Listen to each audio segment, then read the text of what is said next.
दोस्तों, एक बार फिर स्वागत है आपका हमारे इस अल्फा सक्सेस एकेडमी के डिजिटल ऑनलाइन प्लेटफॉर्म पर। दोस्तों, हम बात कर रहे थे पिछली क्लास में अभिप्रेरणा की, और अब हम बात करते हैं अभिप्रेरणा के स्रोतों पर।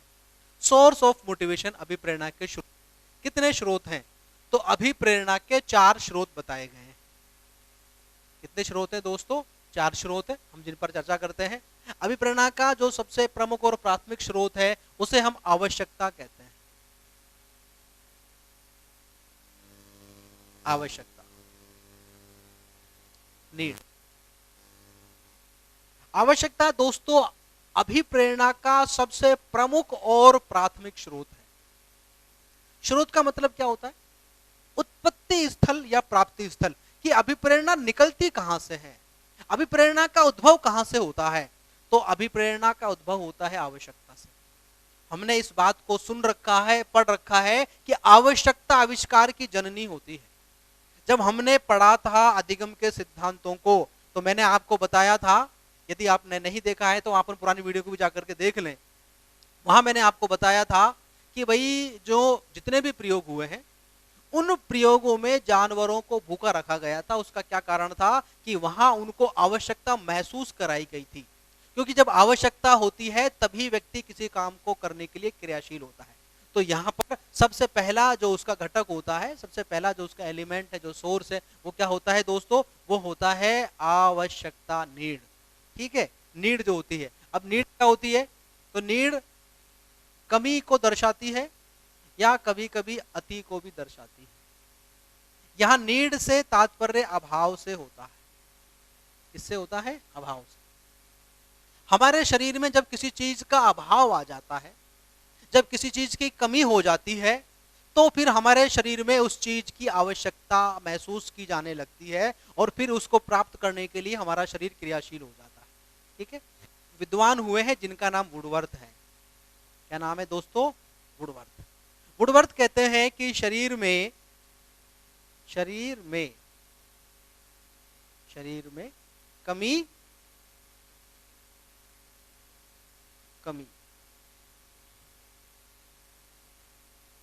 कमी या अति की अवस्था, शरीर में कमी या अति की अवस्था को आवश्यकता कहते हैं। आवश्यकता कहते हैं।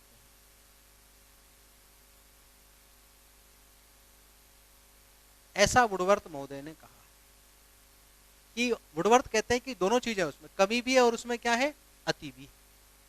कमी या अति की अवस्था को क्या कहा गया है दोस्तों? कमी या अति की अवस्था को कहा गया है आवश्यकता। लेकिन यहां पर मैं इस बात पर फोकस करता हूं कि उसमें आवश्यकता भी होती है, लेकिन कमी या अभाव का ज्यादा महत्व होता है। जब किसी चीज का अभाव होता है, जब किसी चीज की कमी होती है, तब सही मायने में हमको उसकी आवश्यकता होती है। तो आवश्यकता जो है वो पहला स्रोत है अभिप्रेरणा का। दूसरी बात अपन करते हैं। दूसरा जो स्रोत है वो है चालक, जिसे अपन ड्राइव कहते हैं। चालक को प्रणोद या अंतर्नोद भी कहा जाता है। अंतर्नोद,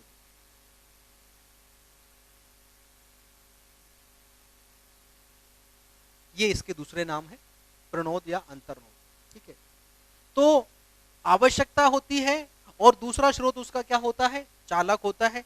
चालक कब बनता है? चालक आवश्यकता के बाद बनता है। यहां अपन ये कह सकते हैं कि चालक को जन्म आवश्यकता देती है। जिस प्रकार की आवश्यकता होती है उसी प्रकार के चालक को जन्म देती है।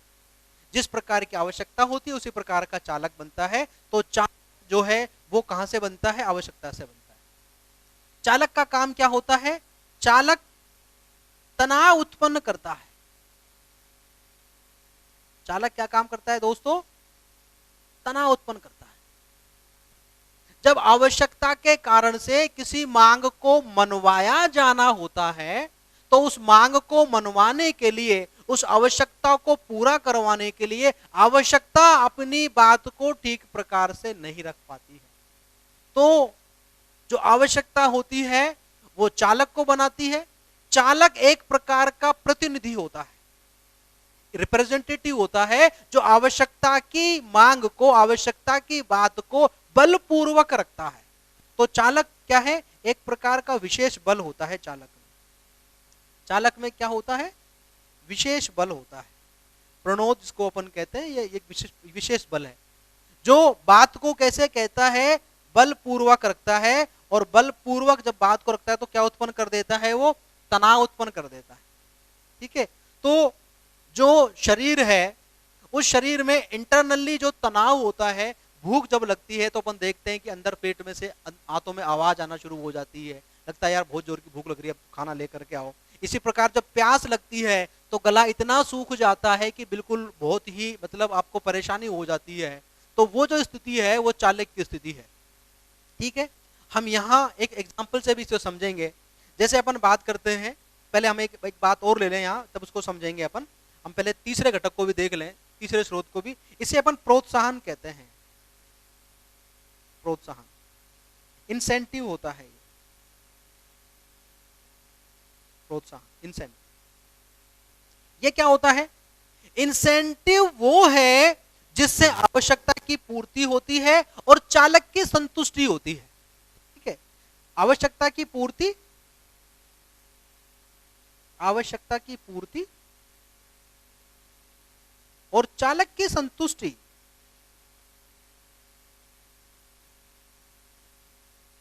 जिससे होती है आवश्यकता की पूर्ति, चालक की संतुष्टि जिससे होती है उसे अपन क्या कहते हैं? इंसेंटिव कहते हैं। और इंसेंटिव को उद्दीपन भी कहा जाता है।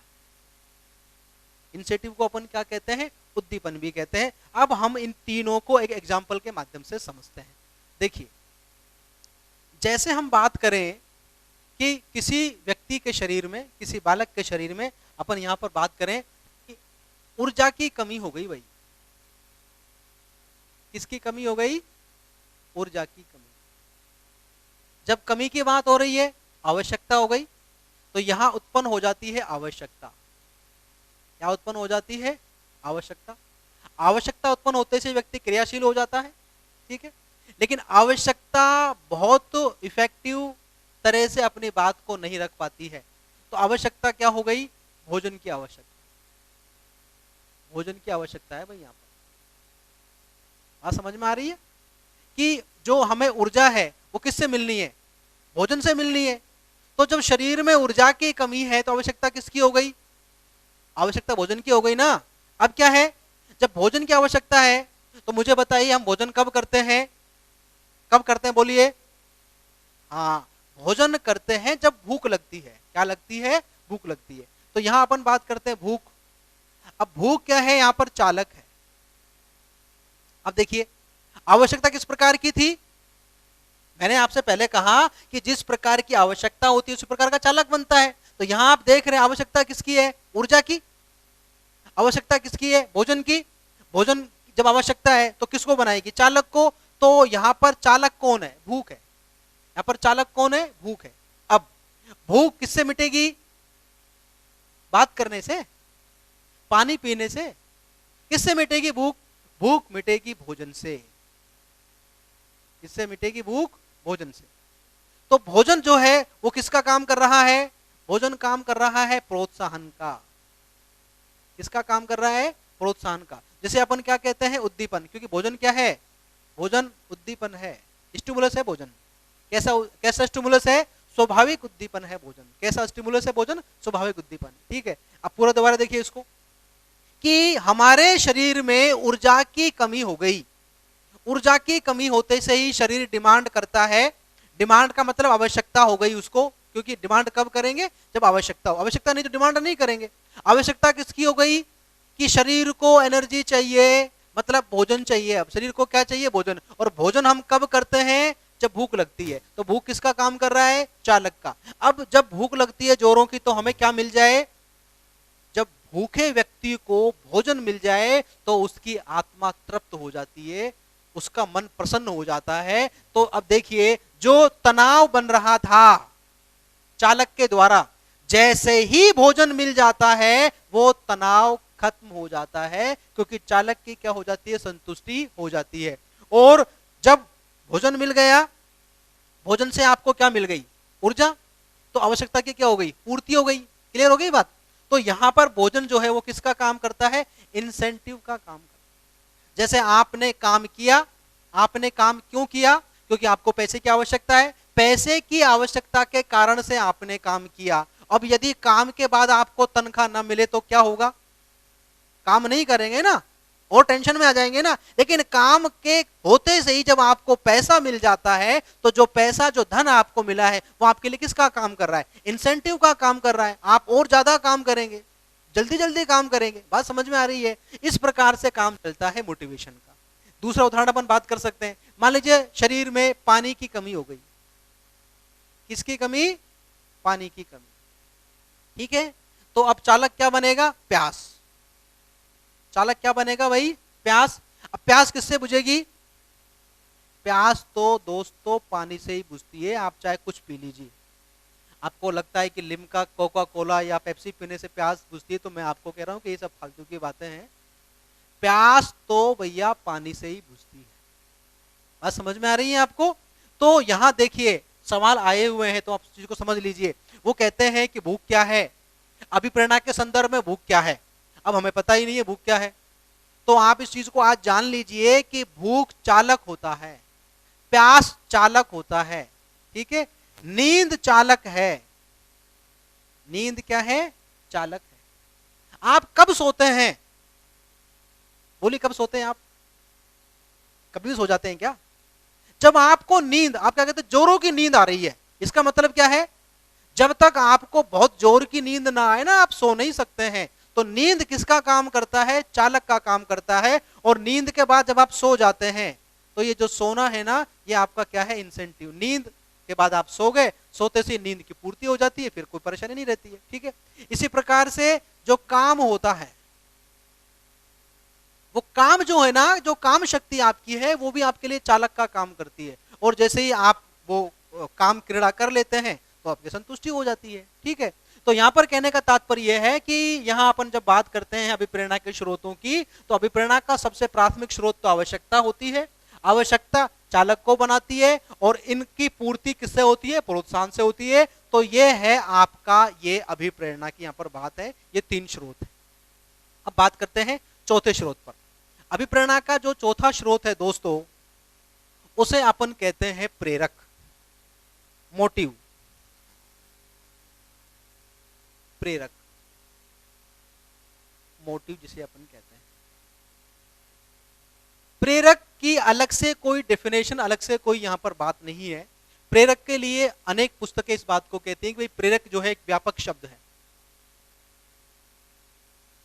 प्रेरक क्या है, एक व्यापक शब्द है। और प्रेरक में आवश्यकता, डेराइव और incentive, N D I, N plus D plus I, ठीक है, ये तीनों जो हैं इसमें सम्मिलित होती हैं। इसमें प्रेरक में, प्रेरक में आवश्यकता भी होती है। प्रेरक में मतलब ये सम्मिलित रूप से जब निर्माण करते हैं, तो किसका निर्माण करते हैं, ये प्रेरक का निर्माण करते हैं। ठीक है, इस प्रकार से अभिप्रेरणा के चार स्रोत हो जाते हैं, आवश्यकता, डेराइव, इंसेंटिव और मोटिव। ठीक है, चलिए अब आगे बात करते हैं। आगे दोस्तों हम लोग बात करते हैं अभिप्रेरणा के चक्र पर। मोटिवेशन साइकिल, अभिप्रेरणा चक्र।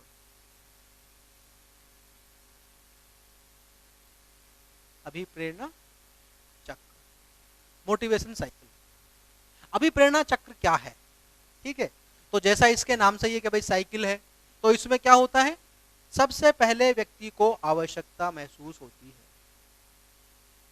क्या होती है, आवश्यकता, जिसे अपन नीड कहते हैं। जैसे ही आवश्यकता होती है, वो किसको बनाएगी, वो बनाएगी चालक को। किसको बनाएगी, वो आवश्यकता चालक को बनाएगी। किसको बनाएगी, चालक को। चालक जैसे ही बनेगा, तो चालक की संतुष्टि के लिए कौन आएगा, प्रोत्साहन आएगा। कौन आएगा दोस्तों, प्रोत्साहन, जिसे अपन उद्दीपन भी कहते हैं, ठीक है, आई इंसेंटिव। अब जैसे ही इंसेंटिव आता है तो आवश्यकता की पूर्ति हो जाती है। आवश्यकता की पूर्ति जैसे ही होती है तो नई आवश्यकता क्या हो जाती है, उत्पन्न हो जाती है। अब नई आवश्यकता उत्पन्न हो गई तो फिर क्या बन गया, नया चालक बन गया। नया चालक बना तो फिर क्या है, नया प्रोत्साहन आ गया। नया प्रोत्साहन आया, आवश्यकता की पूर्ति, फिर नई क्या डेवलप हो गई, आवश्यकता। तो यहां पर कहने का मतलब यह है, आवश्यकता, चालक और प्रोत्साहन का ये जो चक्र है ये लगातार चलता रहता है। और ये लगातार चलता रहता है ना दोस्तों, इसीलिए जीवन चलता रहता है। जिस दिन ये चक्र रुक जाता है ना, जीवन रुक जाता है। आप इस बात को देख लीजिए, हम इसे कई उदाहरण ले सकते हैं। आप आज तैयारी कर रहे हैं रीट की, आपको नौकरी की आवश्यकता है, चालक बना हुआ है, रीट की परीक्षा आ जाएगी, परीक्षा में बैठ जाएंगे, पास हो जाएंगे, आवश्यकता खत्म, खत्म क्या नहीं। अब आप तैयारी शुरू करेंगे सेकंड ग्रेड की। आप जब स्कूल में जाएंगे ना तो आपको लगेगा कि यार अपन छोटे मास्टर हैं, अपन छोटी मास्टर नहीं है, हमको और आगे जाना चाहिए। फिर वापस आवश्यकता हो गई ना आपको, तो नीड हो जाएगी, फिर चालक बनेगा, फिर दोबारा तैयारी करेंगे सेकंड ग्रेड की, और फिर आपका सिलेक्शन हो जाएगा सेकंड ग्रेड में। अब उसके बाद फिर आप जाएंगे किसी माध्यमिक, उच्च माध्यमिक स्कूल में, वहां अब आपको मिलेंगे व्याख्याता। अब व्याख्याता मिलेंगे ना तो फिर आपको फिर आवश्यकता कि इनके बराबर आना है, हम इनसे छोटे हैं, हमें भी बड़ी क्लासों को पढ़ाना है, तो आवश्यकता पैदा हो जाएगी। फिर दोबारा क्या बनेगा, चालक। फिर आप भर्ती परीक्षा में बैठेंगे और फिर आप उत्तीर्ण हो जाएंगे, फिर आपको लगेगा यार मुझे प्रिंसिपल बनना है। तो यहां पर कहने का तात्पर्य है कि जीवन में ये लालसा का जो चक्र है, ये पाने का जो चक्र है, ये लगातार चलता है, इसी से जीवन आगे बढ़ता है। जिस दिन व्यक्ति संतुष्ट हो जाता है उसके जीवन में ठहराव आ जाता है, और फिर आदमी की प्रगति जहां रुकी वहां उसका जीवन भी रुक जाता है। ये इतने ज्यादा हम जो दुनिया में आगे बढ़े हैं, विज्ञान ने जो प्रगति की है, तमाम प्रकार की चीजें जो डेवलप आ रही है, आज आप मुझे सुन पा रहे हैं, ऐप आप देख पा रहे हैं। सोचिए कभी आप ये कल्पना कर सकते थे कि ये एक दौर आएगा जब कोरोना बीमारी फैलेगी, क्लासें लगेंगे नहीं, लोग मोबाइलों पर, टीवी पर पढ़ेंगे, नहीं सोच सकते थे ना।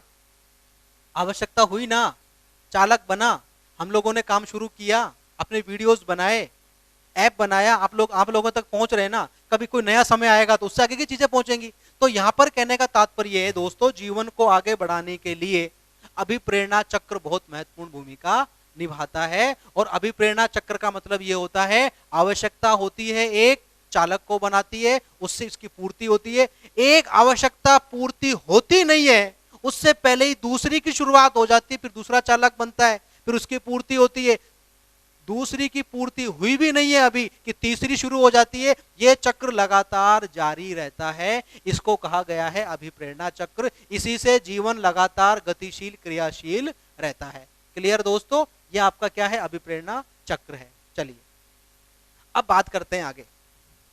अभी हमने बात की थोड़ी देर पहले प्रेरकों की,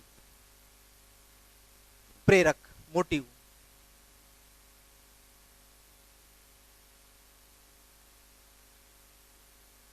दोस्तों जिस प्रकार से अभिप्रेरणा के अपन ने प्रकार बताए, अभिप्रेरणा दो प्रकार की है, आंतरिक और बाह्य, जन्मजात और अर्जित। इसी प्रकार अपन प्रेरकों की बात करें, क्योंकि सही मायने में जो प्रेरक होते हैं ना, वो ही व्यक्ति को प्रेरित करते हैं।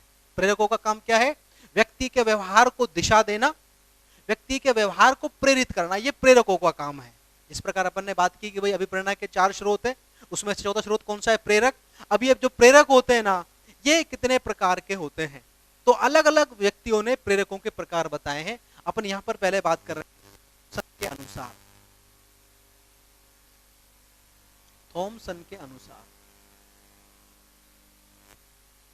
महोदय जो हैं वो कहते हैं कि प्रेरक जो होते हैं वो 2 प्रकार के होते हैं। प्रेरक कितने प्रकार के होते हैं, 2 प्रकार के होते हैं। किसके अनुसार, थॉमसन के अनुसार। एक प्रेरक को आपने कहा कि प्राकृतिक प्रेरक होते हैं। कौन से होते हैं, प्राकृतिक प्रेरक। और एक प्रेरक जो होते हैं वो कृत्रिम प्रेरक होते हैं, कृत्रिम प्रेरक। तो जब कभी सवाल परीक्षा में आए तो आप ध्यान रखेंगे कि प्राकृतिक और कृत्रिम की जो बात की गई है, चाहे वो प्रेरक की बात हो, मोटिव की, और चाहे वो प्रेरणा की बात हो, और चाहे वो अभिप्रेरणा की बात हो, एक ही बात है, क्योंकि मोटिव ही मोटिवेशन है, ठीक है ना, यही तुम्हें प्रेरित कर रहा है। तो अभिप्रेरक, अभिप्रेरणा, प्रेरणा या प्रेरक, है ना, इसे अपन अभिप्रेरक भी कह सकते हैं, मोटिव एक ही बात है। तो अभिप्रेरक हो प्रेरक हो, चाहे अभिप्रेरणा की बात हो, वो दो प्रकार जो बताए हैं, कृत्रिम और प्राकृतिक, वो किसने बताए हैं? थॉमसन ने बताया। अब प्राकृतिक में क्या है, इसमें अपन बात करते हैं जो जैविक होते हैं। क्या होते हैं? जैविक। जैविक कौन से? भूख, प्यास, जो अपन ने बात की जैविक में ना, आपकी भूख आ जाएगी, इसमें प्यास आ जाएगी, काम आ जाएगा, मलमूत्र का त्याग आ जाएगा, ये तमाम कौन से हैं? जैविक है। इसी प्रकार से वो प्राकृतिक में कहते हैं कि जो हमारी मूल प्रवृत्तियां होती हैं, क्या होती हैं हमारी मूल प्रवृत्तियां, ये भी किस में आती हैं? ये भी प्राकृतिक में आती हैं। इसी प्रकार से जो हमारे संवेग होते हैं, कौन होते हैं? संवेग, वो भी किस में आते हैं? वो भी इसमें आते हैं। अब कृत्रिम, तो कृत्रिम क्या है? जो अर्जित है, जो क्या है? अर्जित है। अब अर्जित में क्या है? जैसे अपन बात करते हैं जो सामाजिक पक्ष है आपका, ठीक है, जो सामाजिक है वही क्या होता है? कृत्रिम होता है। तो इसमें अपन जैसे बात करते हैं कि भाई प्रशंसा हो गई आपकी, इसमें क्या हो गई आपकी? प्रशंसा। निंदा की अपन बात कर सकते हैं, हम दंड की बात कर सकते हैं, हम पुरस्कार की बात कर सकते हैं, हम प्रगति के ज्ञान की बात कर सकते हैं, प्रगति का ज्ञान, ठीक है, हम सामाजिक संबंधों की बात कर सकते हैं, सामाजिक सुरक्षा की बात कर सकते हैं, सहयोग की बात कर सकते हैं। ये तमाम चीजें किस में आती हैं? कृत्रिम में आती हैं। तो अभिप्रेरणा का प्राकृतिक और कृत्रिम जो वर्गीकरण किया है वो थॉमसन ने किया है। किसने किया है दोस्तों? थॉमसन ने किया है। क्लियर? चलिए आगे अपन बात करते हैं। एक और प्रकार जो बताया गया है इनका, वो बताया गया है किनके द्वारा? एक विद्वान है जिनका नाम मास्लो या मैस्लो है, अब्राहम मैस्लो जिसको अपन कहते हैं। मैस्लो के अनुसार अभिप्रेरकों के प्रकार या अभिप्रेरणा के प्रकार। तो मैस्लो ने भी कहा है कि भाई दो प्रकार की होती है, अभिप्रेरक या अभिप्रेरणा। कौन कौन से हैं वो? जन्मजात और अर्जित। मैस्लो पर सवाल आया है तो आप ध्यान रखेंगे कि अभिप्रेरकों का जो जन्मजात और अर्जित जो प्रकार दिया है वो हमें किसने दिया है? मैस्लो ने दिया है। एक तो होते हैं जन्मजात अभिप्रेरक, एक कौन से होते हैं? अर्जित अभिप्रेरक। जन्मजात कौन से होते हैं?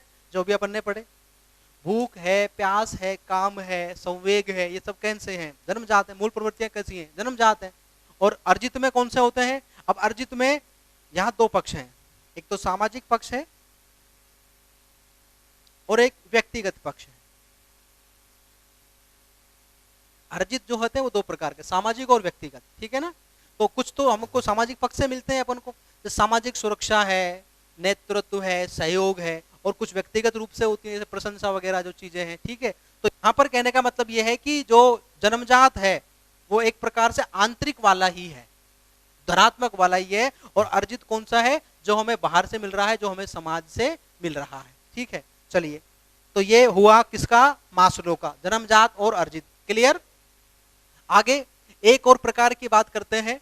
एक विद्वान हुए हैं जिनका नाम गैरट है। क्या नाम है दोस्तों? गैरट। गैरट नाम के जो विद्वान है वो कहते हैं कि अभिप्रेरक जो होते हैं वो तीन प्रकार के होते हैं। कितने प्रकार के होते हैं? तीन प्रकार के होते हैं। तो उन्होंने कहा है कि जैविक होते हैं, मनोवैज्ञानिक होते हैं और सामाजिक होते हैं। गैरिट के अनुसार अभिप्रेरणा या अभिप्रेरक जो होते हैं वो तीन प्रकार के होते हैं। कौन कौन से होते हैं? जैविक, मनोवैज्ञानिक या सामाजिक। क्लियर? देखिए बात करते हैं। जैविक,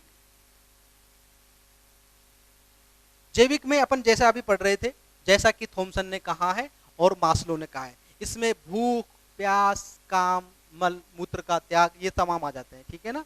जैविक में जो जैविक पक्ष होता है उसमें भूख है अपना, प्यास है, काम है, मल मूत्र का त्याग है, विश्राम है, ठीक है। ये कौन से पक्ष हैं? ये जैविक पक्ष है।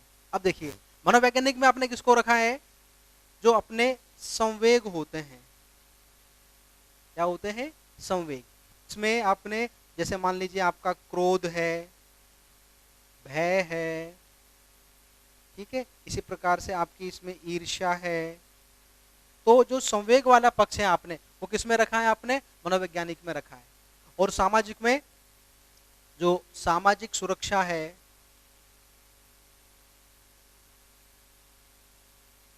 सहयोग है, सामाजिक बंधन है,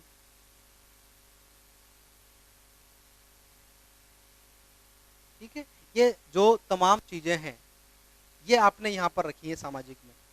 इसी प्रकार से जो प्रशंसा है,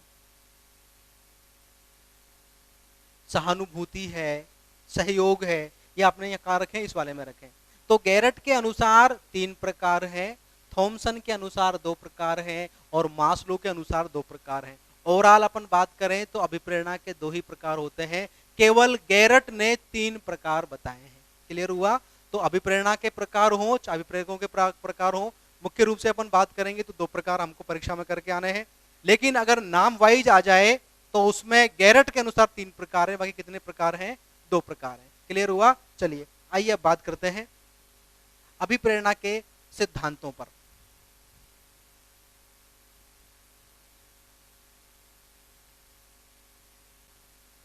तो दोस्तों अब अपन बात करते हैं अभिप्रेरणा के सिद्धांतों पर। अभिप्रेरणा के सिद्धांत किस किस आधार पर, किस किस सिद्धांत के अनुसार अभिप्रेरित होता है कोई व्यक्ति, ठीक है। तो यहां अपन बात करते हैं कि पहला जो सिद्धांत है उस पर अपन बात करें वो है मूल प्रवृत्ति का सिद्धांत। मूल प्रवृत्ति का सिद्धांत, मूल प्रवृत्ति का सिद्धांत, ये हमारा पहला सिद्धांत है। क्लियर? किसने दिया है? तो ये सिद्धांत हमें दिया है मैकडूगल ने। ये किसने दिया है दोस्तों? ये सिद्धांत हमें मैकडूगल ने दिया है। किसने दिया है? मैकडूगल ने। क्लियर? चलिए अब मैकडूगल ने इस सिद्धांत को दिया है तो मैकडूगल का नाम आप जानते हैं, याद कर लीजिए आप इसको। मैं से मैकडूगल और मैं से मूल प्रवृत्ति। मैं मैकडूगल, मैं मूल प्रवृत्ति। तो ये आप इसको कनेक्ट कर लीजिए, इसको जोड़ लीजिए, ये बार बार परीक्षाओं में सवाल आता है। तो मैकडूगल, मैं मूल प्रवृत्ति, मैं मैकडूगल, ठीक है। मैकडूगल कहते हैं कि जो अभिप्रेरणा है वो मूल प्रवृत्ति के कारण से आती है। आप कहते हैं कि मूल प्रवृत्तियां हमारे व्यवहार को दिशा प्रदान करती हैं। मूल प्रवृत्ति होती क्या है? तो आपने कहा कि प्रत्येक व्यक्ति में कुछ जन्मजात शक्तियां होती हैं। क्या होती हैं? आपने कहा कि प्रत्येक व्यक्ति में कुछ जन्मजात शक्तियां होती हैं। जन्मजात शक्तियां होती हैं जो व्यवहार को दिशा प्रदान करती है। व्यवहार को दिशा प्रदान करती है। मैकडूगल कहते हैं कि प्रत्येक व्यक्ति में कुछ जन्मजात शक्तियां होती हैं जो उसके व्यवहार को दिशा प्रदान करती हैं, और इन जन्मजात शक्तियों को आपने नाम दिया है मूल प्रवृत्ति। क्या नाम दिया है दोस्तों? इनको आपने मूल प्रवृत्ति नाम दिया है मैकडूगल ने, इनको जन्मजात शक्तियों को, ठीक है। तो इसलिए आप कहते हैं कि मूल प्रवृत्तियां जो होती हैं वो क्या करती है? हमारे व्यवहार को दिशा प्रदान करती हैं। अब आप कहते हैं कि मूल प्रवृत्तियां जन्मजात होती हैं। कैसी होती हैं? जन्मजात होती हैं, एक बात। दूसरे आप कहते हैं कि मूल प्रवृत्तियों को खत्म नहीं किया जा सकता, इन्हें शोधित किया जा सकता है।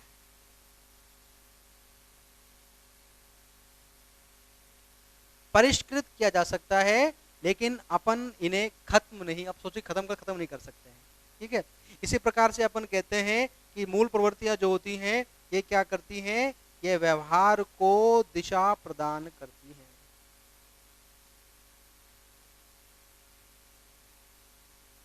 ठीक है, मैं इसको और स्पष्ट करूं तो ये कहूं, जैसे मान लीजिए अपन बात कर रहे हैं कि कोई व्यक्ति चोरी कर रहा है। चोरी क्यों करता है व्यक्ति, उसको भूख लगती है। जब भूख नाम की मूल प्रवृत्ति आपके साथ में काम करती है तो उस भूख के कारण से व्यक्ति कुछ भी कर सकता है। हम कहते हैं कि पापी पेट का सवाल है।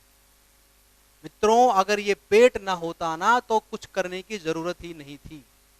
तो इसलिए जितनी भी मूल प्रवृत्तियां होती हैं वो व्यक्ति से जैसा वो चाहे वैसा काम करा लेती है। तो यहां पर ये वाली बात है कि मूल प्रवृत्ति का सिद्धांत जो मैकडोगल ने दिया है, मैकडोगल कहते हैं कि मूल प्रवृत्तियां जो होती हैं वो व्यवहार को दिशा प्रदान करती हैं। अर्थात आप और हम जो कोई व्यवहार कर रहे हैं वो आप और हम नहीं कर रहे हैं, वो हमसे कौन करवा रही है, मूल प्रवृत्तियां करवा रही हैं। एक छोटा बालक जब घर पर मेहमान आ गए हैं, मेहमानों के सामने यदि उसकी भूख नाम की जो मूल प्रवृत्ति है, भोजनान्वेषण की जो उसकी प्रवृत्ति है, अगर वो जागृत हो जाती है और उसे खाने के लिए चिप्स या कुरकुरे चाहिए होते हैं, उसका मन आइसक्रीम कभी खाने को कर रहा है, तो अब जब वो आपसे आइसक्रीम मांग रहा है और मेहमानों के सामने जब आप उसे आइसक्रीम नहीं दिला रहे हैं तो वो बालक लोट पलोट नहीं होना चाहता, वो आपकी बेइज्जती नहीं करवाना चाहता है।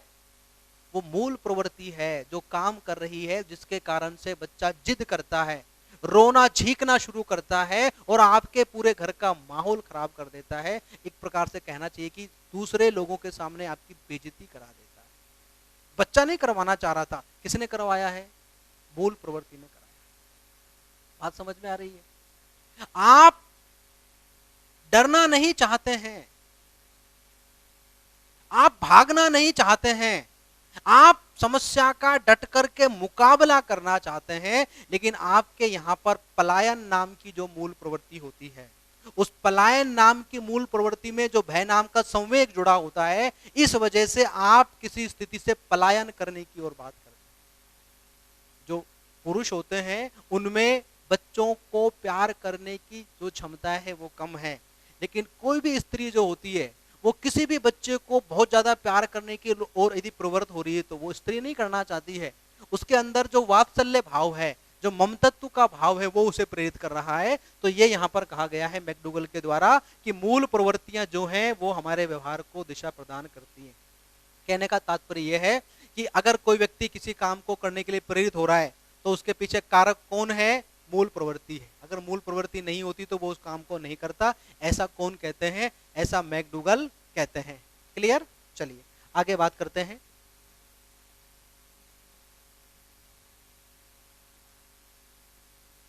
अगला सिद्धांत की अपन बात कर रहे हैं, वो सिद्धांत है मनो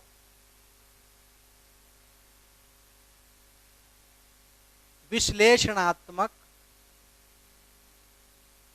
सिद्धांत। मनोविश्लेषणात्मक सिद्धांत, साइको एनालिटिक थ्योरी।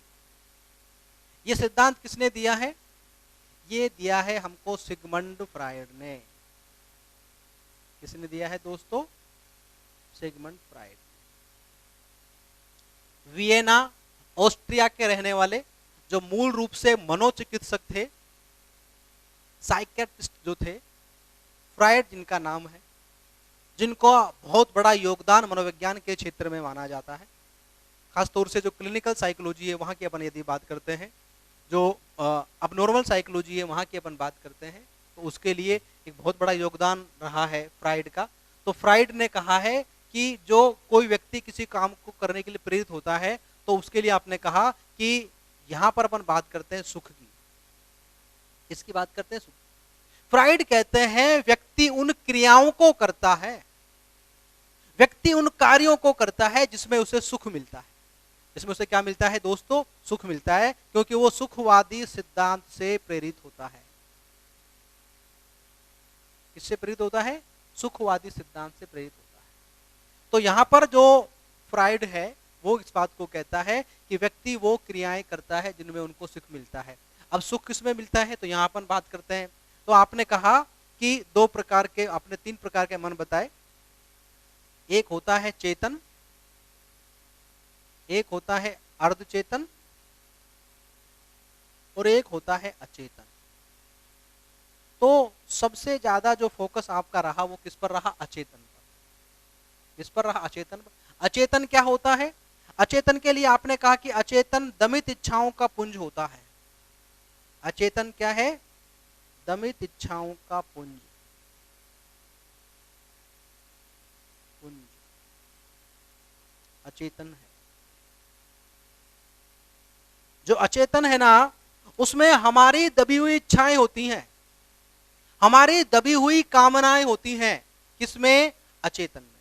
और सबसे ज्यादा जो हमारा व्यवहार संचालित होता है वो किससे होता है, अचेतन से। क्योंकि अचेतन में क्या है, हमारी दबी हुई इच्छाएं। जब इनको मौका मिलता है तो ये दबी हुई इच्छाएं जो होती हैं ये बाहर निकलती हैं। ये कहां निकलती हैं, ये बाहर निकलती हैं, और बाहर निकल के वो उन इच्छाओं की पूर्ति करना चाहते हैं। हम जैसे बात करते हैं आगे चल के ईड की। ईड का संबंध किससे होता है, अचेतन से होता है। और ईड किसकी बात करता है, सुख की बात करता है। ठीक है, तो यहां पर यह कहा गया है कि व्यक्ति जो है वो सुख से प्रेरित होता है, सुख से संचालित होता है, क्योंकि यहां पर अचेतन की बात है और अचेतन का संबंध ईड से होता है, और ईड पाश्विक प्रवृत्ति का होता है। ईड अचेतन मन का प्रतिनिधि करता है। ईड में नैसर्गिक इच्छाएं होती हैं। नैसर्गिक क्या होती हैं, जो उसकी वास्तविक इच्छाएं होती हैं। आगे अपन कहते हैं कि यहां पर जो सुख की बात है, यहां पर जो कामनाओं की इच्छाओं की बात है, वो कौन सी है, वो उसकी काम संबंधी इच्छाएं होती हैं, जिसे अपन काम इच्छा कहते हैं। काम इच्छा जो उसकी सेक्स डिजायर्स होती है, मैं यहां अगर खुल करके आपसे बात करूं तो वो कहते हैं कि जो उसकी सेक्स डिजायर्स होती है उनसे व्यक्ति प्रेरित होता है, उनसे व्यक्ति क्या करता है, काम करता है। क्योंकि सबसे ज्यादा उसको जो सुख मिलता है वो इनमें मिलता है। इस वजह से ही उनके दो शिष्य युंग और एडलर उनसे दूर चले गए थे, उनसे नाराज हो गए थे। ठीक है, तो जो उनकी कामेच्छाएं हैं, उन कामेच्छाओं के कारण ही व्यक्ति किसी व्यवहार को करने के लिए प्रेरित होता है। यह कहा गया है फ्राइड के मनोविश्लेषणवाद सिद्धांत। क्लियर हो गया?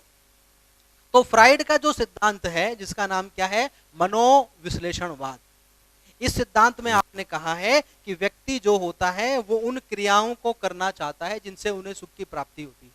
जिससे उसे सुख की प्राप्ति नहीं होती है, उन क्रियाओं को वो नहीं करना चाहता है। और सुख की प्राप्ति के लिए आपने कहा कि व्यक्ति सबसे ज्यादा काम जो करता है वो कौन सा करता है, काम इच्छाओं वाला, जिसको यहाँ एक नया नाम दिया उसने, लिबिडो।